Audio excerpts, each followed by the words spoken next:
Hello everybody, welcome back. Today we are actually going to be discussing the listening process as well as filling out notes, and hopefully we're going to be doing a murder mystery assignment as well. This is just to develop a better understanding of listening to others, which a lot of us kind of have a hard time doing because listening is hard, okay? So, before we even start, we're actually going to look at our listening process and murder mystery assignment right here. I want you to go ahead and click on that assignment, which is going to bring you to our notes, and actually, it's also going to bring you to our murder mystery directions as well. So, with the murder mystery directions, these paragraphs right here, you'll actually find them exactly like this in our nice little PowerPoints.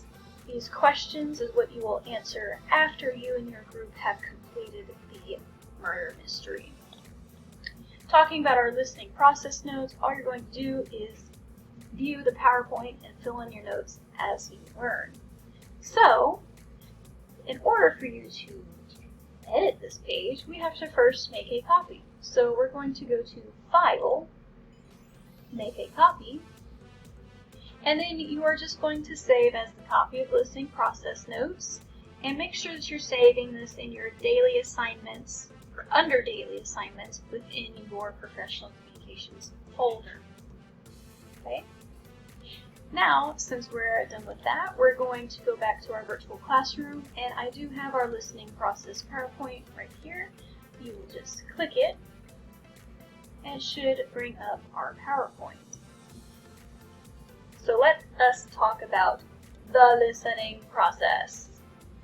The very first thing is the definition of listening.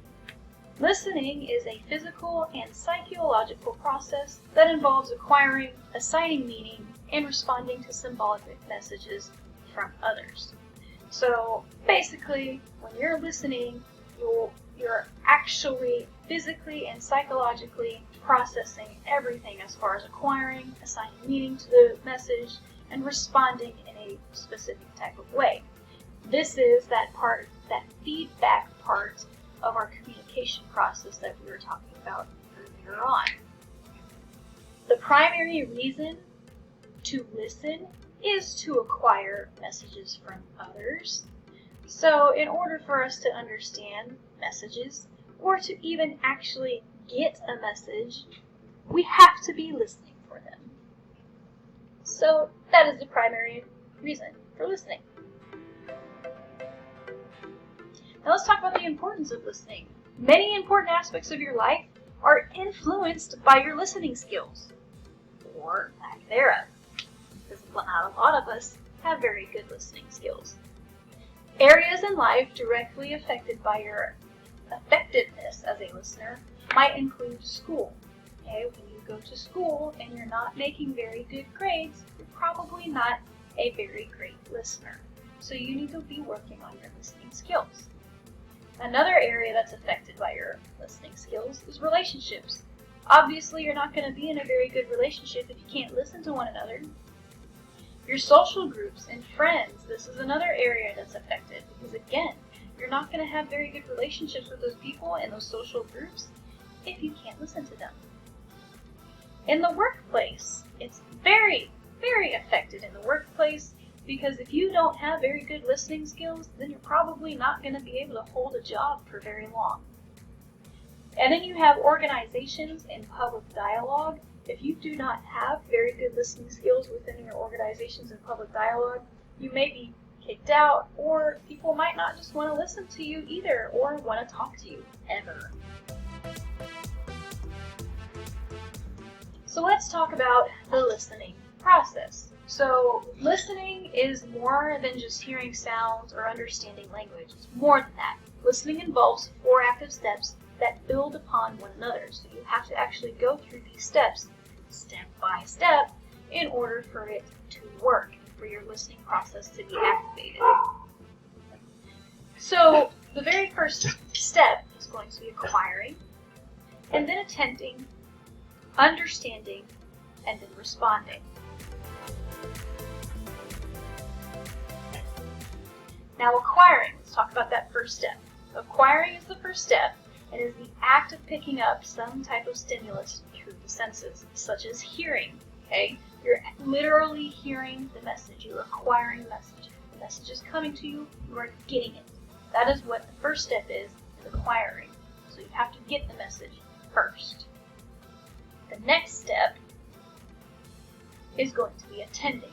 Attending is very important. It's the actual act of choosing consciously or subconsciously to focus your attention on the verbal or nonverbal stimuli. So this is where you're just paying attention to the message. Okay, you have to actually choose to pay attention to it.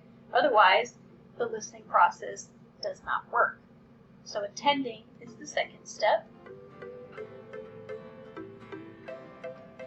The third step is going to be understanding. So understanding is a complex mental process that involves the decoding of the symbolic message received from others and then interpreting it and assigning personal meaning to that message. So this is that decoding process that we talked about in our communication process model, the senders and the receivers. Okay? You have to actually be able to understand the message. So the very first thing, you have to acquire it, you have to make sure you're attending and you're actually paying attention to it, and then you have to break it down and try to attach some kind of personal meaning to it or interpret it in a certain kind of way in order to understand. And then the last step is going to be responding.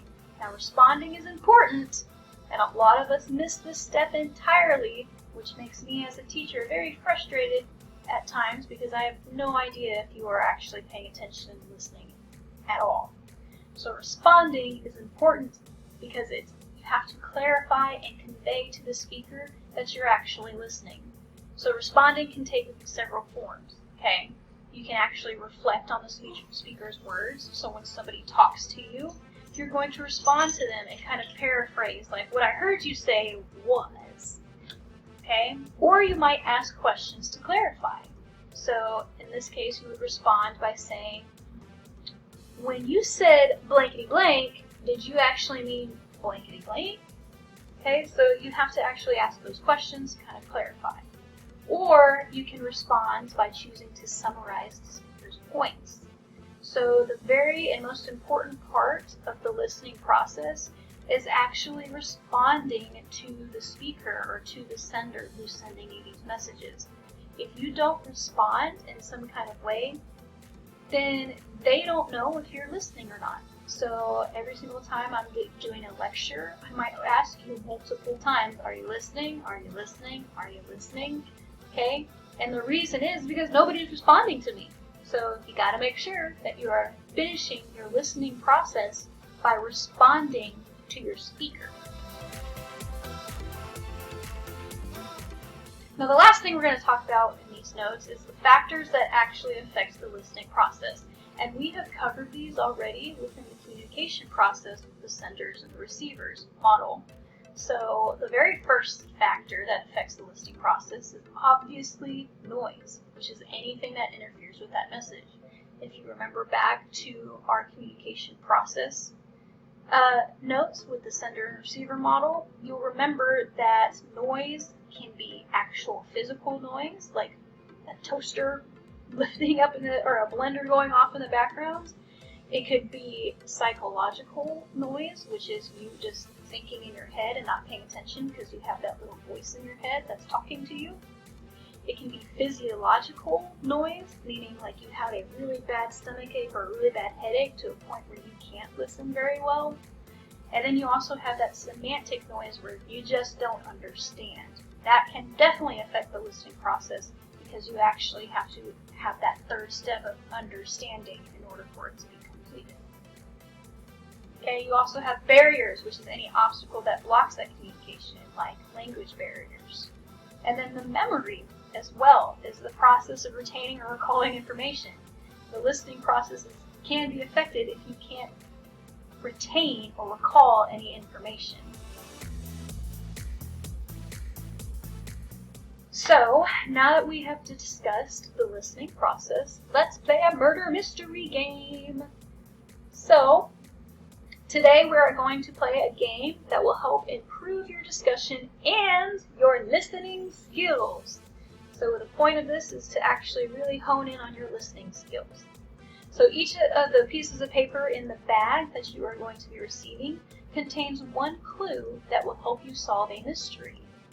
If you put all the facts together, you will be able to solve the mystery.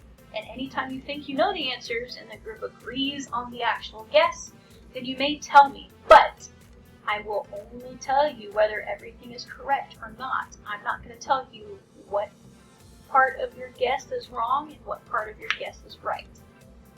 If parts of your answers are incorrect, I will not tell you which answers are wrong. Okay? So you will be in groups about 4 to 6 or 5 to 6, and each group will get to complete the set of clues for the mystery. So how this is going to work is each group member will get 4 to 5 clues from the bag, and you cannot pass around to the other group members your clues. So once you get your 4 to 5, you're going to divvy them up like you would divvy up some cards, and you're not going to, sorry, my dog's barking in the background. You're not going to be able to have anybody else look at your clues. Only you are allowed to look at your clues, and that's it. And you're only allowed to share your clues verbally. You can't pass it to somebody and let them read it. So, you may organize yourselves in any way you like, but you may not pass your clues around or show them to anyone else. And you may not leave your seats either to walk around the group. You have to stay at your tables. Again, all sharing of clues and ideas must be done verbally. So here's what you are going to need to answer in order to play this. Who was the murderer? What was the weapon? What was the time of the murder? Where was the place of the murder? And what was the motive? Ready, set,